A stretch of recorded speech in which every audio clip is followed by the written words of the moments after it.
Welcome to today's deep dive. We are really so glad you're sitting down with us for this one.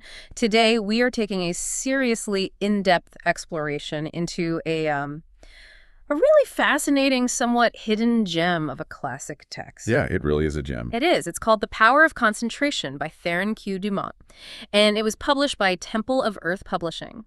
Now, our mission for you today is pretty straightforward, but well, if you actually apply it, it's incredibly powerful. Highly powerful, yes. We are going to extract the exact mechanics of mental focus from this text.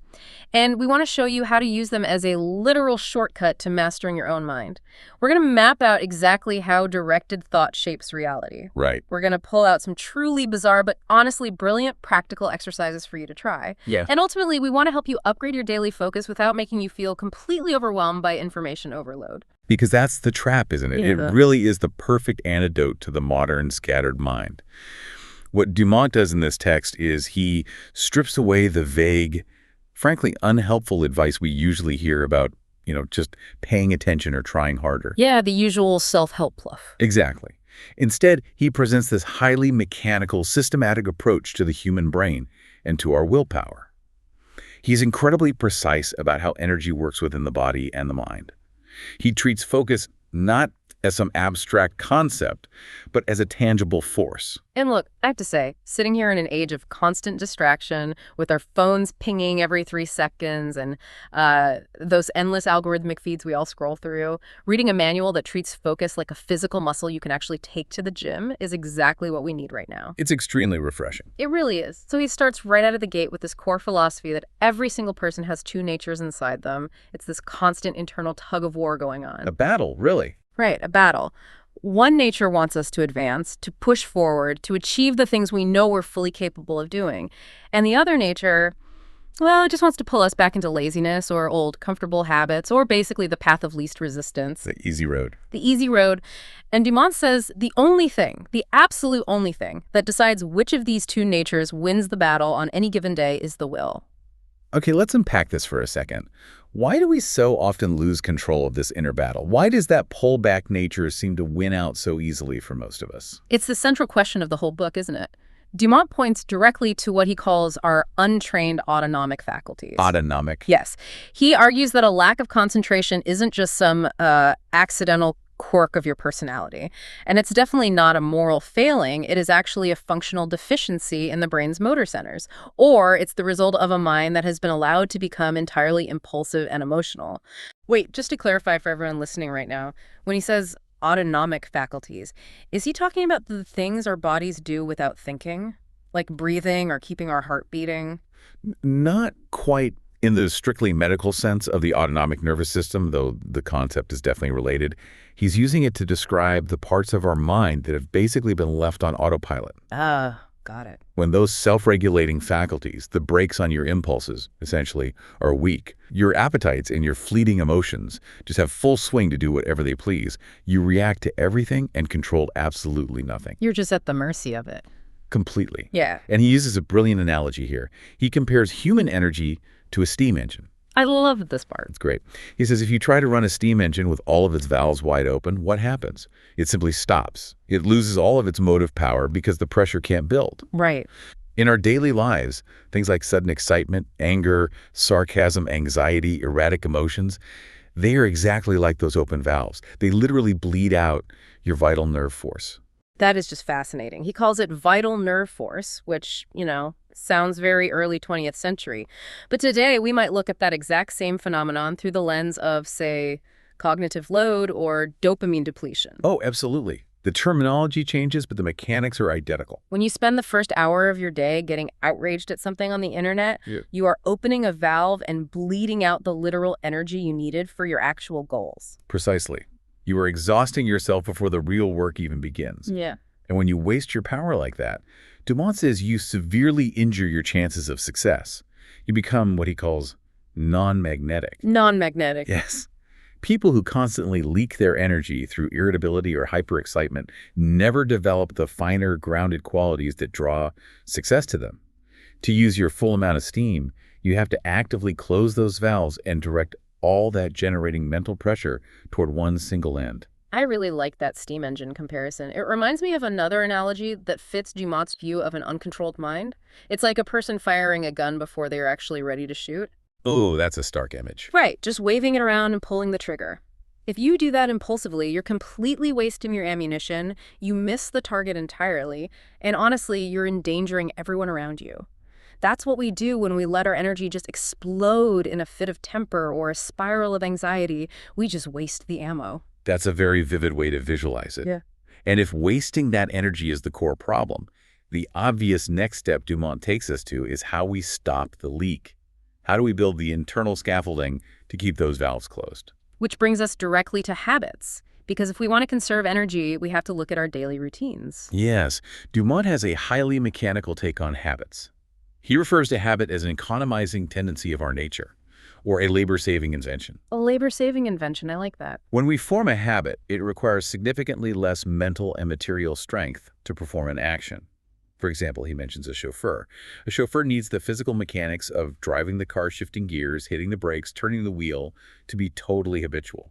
It needs to be deeply ingrained in their nervous system. Yep. So they don't even have to think about it.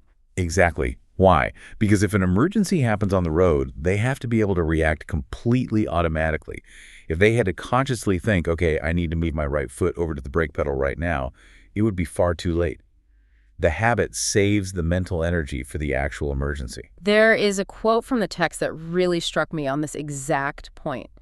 Dumont says that we are imitators and copiers of our past selves. That is such a profound way to frame it. He talks about folding a piece of paper. The first time you fold it, it takes a bit of effort to make the crease really sharp.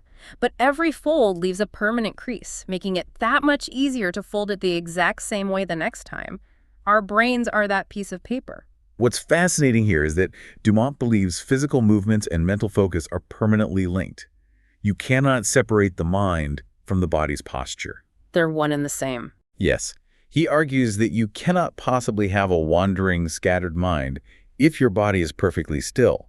And conversely, you cannot have a perfectly still, focused mind if your body is twitching, tapping, and moving erratically. Every physical impression, every nervous tick is the carrying out of a scattered will. That physical link is so important when it comes to breaking the bad habits we've formed. The bad creases in the paper, so to speak. Dumont cites some incredibly intense advice from Dr. Oppenheim on how to break a bad habit, and it is honestly thrilling how aggressive it is. Oh, it is remarkably aggressive. Oppenheim says you must treat a bad habit like a literal physical enemy. He calls it a parasite that grows with the supporting body. Because it's a parasite, it never sleeps, it needs no rest, and therefore it must be killed by violent separation and crushing. You don't gently negotiate with a bad habit, you go to war with it. It's a zero-sum game to him. But I have to ask, crushing a habit sounds great in theory, but isn't that incredibly exhausting? How does Dumont expect someone to maintain that level of aggression without completely burning out? It's a fair critique, and it certainly sounds exhausting. But Dumont's counter-argument is that living with a bad habit is actually draining more of your vital nerve force than the short, intense battle to kill it. Ah, I see. The real takeaway here for you listening is this. You must replace the old habit with a new one through sheer vindictive tenacity. But it's a sprint, not a marathon. You have to launch yourself with the strongest possible initiative right out of the gate. And here is the absolute most critical rule they lay out to prevent burnout. Never, ever allow a single exception to occur until the new habit is securely rooted. Wait, not even one cheat day? Not a single one. Because if you give in just once, you undo all the work of your previous efforts. You're smoothing out the good crease in the paper and reinforcing the old one. It is a matter of pure survival for your willpower. Wow. The intense aggression is only required until the new habit becomes autonomic. Once it's a habit, it becomes that labor-saving invention we talked about, and it no longer requires your active energy. Okay, so we have this idea of closing the valves, conserving our energy by silencing the twitching body, and violently crushing the parasitic bad habits. But how does this intense internal focus actually translate to the outside world? Because according to the text, wealth and success in your career or your life aren't just about clocking in and working yourself to the bone physically. Far from it. In fact, Dumont makes a clear point that thousands of people work incredibly hard physically. They're exhausted every single day, but they never grow wealthy or achieve their goals. Right. Meanwhile, others seem to achieve massive success with much less physical drudgery. The difference isn't in the sweat, it's in how you direct your conserved mental force. There is this highly memorable anecdote from the text that perfectly illustrates getting this wrong.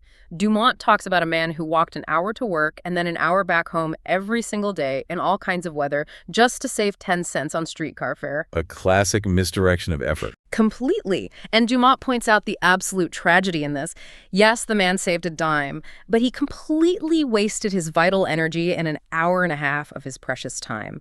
Time and mental energy he could have spent concentrating on how to genuinely overcome his unfavorable business environment. He was literally exhausting his steam engine for a few pennies. That is the perfect example of focusing on the wrong target. You see, Dumont views thought as a literal, tangible force, much like electricity. It is a moving force in the world. Like an actual current. Yes. If you constantly hold thoughts of poverty, anxiety, limitation, and penny pinching, you are broadcasting a signal that actively attracts more limitation. But if you instill the thought of wealth and opportunity into your mental forces, you naturally use every external condition to help you secure it. You tune your brain to recognize the opportunities that the anxious person walks right past. There's this story in the book about a messenger boy working at a bank that I think perfectly captures this concept. Can you walk us through that one? It's a brilliant illustration of what Dumont calls the mental demand. So there's this messenger boy right at the absolute bottom of the corporate ladder in this bank. His father gives him a little button with the letter P on it to pin to the inside of his coat. Just the simple P. Right. The father tells the boy that the P stands for president of the bank. Right. He instructs his son to touch that button every single day, and every single day he must do one specific thing that puts him closer to that goal, no matter how small. And his coworkers made fun of him for it, right? They did, but the boy kept the actual meaning of the button a total secret. He didn't argue with them or leak his energy defending himself. He just concentrated on that goal, day in and day out. He studied the clerks, he learned the business, he maintained his focus, and eventually, that bottom-tier messenger boy actually became the president of the bank. Just by holding the thought. If we connect this to the bigger picture, Dumont is teaching us that holding a single, unshakable mental image commands the invisible forces of the universe to organize around your goal. It provides the blueprint. Exactly. He calls the mental demand the mightiest power in the world. When you desire something so intensely that you exclude all distracting thoughts, you create a mental pattern or a mold. And if you hold that mold steadily enough without letting doubt or fear break the connection, reality eventually has to fill that mold. It provides the motive power that supplies the energy for achievement. Here's where it gets really interesting, because Dumont doesn't just leave us with this high-level, almost philosophical idea about mental demands and the law of attraction. He actually provides a manual of highly specific, slightly weird, but incredibly practical exercises to build this mental muscle. They are very specific. And I mean physical, sit down and do them exercises. I was reading the section on these physical exercises, and Dumont suggested the doorknob exercise. Have you looked at this one? I have. It's notoriously difficult. It sounds so simple. He instructs you to sit in a chair and stare at a doorknob for 10 minutes straight. You cannot move a single muscle, and you cannot let a single outside thought enter your mind. 10 minutes. Just you and the brass doorknob. It's a lot longer than it sounds. I actually tried it while prepping for this deep dive, and I couldn't last 30 seconds before I was thinking about my grocery list and my legs started bouncing. Why on earth does he recommend something so agonizing? It's designed to be tedious and monotonous on purpose. Think about it. Our brains today are wired for 15-second videos. We're constantly seeking the next hit of novelty. By forcing your mind to rest on something entirely mundane, like a doorknob, you are completely denying the impulsive brain its dopamine hit. You are building endurance. That makes total sense. Imagine telling someone today to try the playing card exercise he suggests. You're supposed to take a standard deck of cards, sit at a table, and lay them down one by one on top of each other as slowly as humanly possible. Such a great exercise. And as you place each card, you have to make sure it perfectly mathematically covers the card beneath it so you can't see the edges. A person whose brain is trained by endless scrolling would probably lose their mind trying to do that for 20 minutes. Oh, absolutely. But that's exactly the point. This exercise forces the impatient, wandering mind to completely submit to slow, deliberate, conscious action. Yeah. It is bringing the body under the absolute dictatorship of the will. He brings up a few more physical challenges, too, that I found fascinating. He suggests filling a glass of water to the very brim and holding it out at arm's length. And you have to keep your arms so steady that the surface of the water doesn't even ripple. Another severe test of physical control. Right, or going into a garden full of different smells and using your mind to isolate and focus on the scent of just one single flower, ignoring everything else. He even suggests drawing 2 marks on a mirror at eye level and standing perfectly still, staring into your own eyes to practice maintaining a perfectly still, confident gaze without blinking or twitching. When we analyze why these highly specific, almost frustrating exercises work, it goes back to what we discussed earlier about habits in the body. These exercises force your involuntary muscles to become voluntary. Bringing them under control. Yes. When you sit still and force yourself to control the absolute micro movements of your fingers, placing a playing card, or the tiny muscles around your eyes staring at a mirror, you are literally training the neural pathways of your willpower. You are proving to your brain, physically, that the master engineer is in charge, not the impulsive bodily reflexes. So what does this all mean for you listening right now? How do you take the doorknob exercise and the steam engine analogy and actually apply this to your life today in a practical way? We aren't all trying to become bank presidents. Let's look at a very practical application Dumont provides for something we all struggle with, which is memory. He states that we forget things simply because we do not concentrate at the exact moment of conception. The moment it happens. Exactly. For example, if your partner hands you a letter and asks you to drop it in the mail on your way to work, most of us just say, sure, shove it in our pocket and immediately forget it exists until we find it 3 days later. Guilty as charged. Dumont says, at the moment you take the letter, you must stop and form a vivid mental picture. Don't just hold the paper. Picture the exact street corner where the blue mailbox sits on your commute. Picture yourself walking up to it, pulling the handle down, and hearing the letter drop inside. Tying the action to a visual cue. Yes. By creating that intense, focused association in the exact moment you receive the task, you guarantee that when you actually see that street corner later, the memory will automatically trigger. It is entirely about being present in the micro moments. Stop leaking energy, close the valve, and focus on the task. And he has an amazing application for sleep, too, which he calls the water method for insomnia. Oh, this is a beautiful visualization. It is. If you are lying in bed, your mind is racing with tomorrow's emails, and you cannot sleep, he says, to put a glass of clear water on your bedside table. Sit up, gaze into the water, and focus entirely on how perfectly calm the water is. You concentrate on that physical stillness until you can literally absorb that calmness into your own vibrating nerves. And if the water glass doesn't work for you, he offers a fantastic alternative visualization for sleep. You close your eyes and imagine yourself as a hollow log resting deep in a cool, quiet forest. No thoughts, no movement, just a piece of nature resting in the dark. A hollow log? That is just so peaceful. It is a profound way to cut off the energetic connection to the anxieties of the day. To summarize the core belief of this entire text, your mind is the master engineer. If you can learn to direct its focus, if you can control the micro movements of your body and the images in your head, you can literally rejuvenate the cells in your body and completely change the trajectory of your entire life. That is a massive promise, but given the mechanics he lays out, it feels attainable.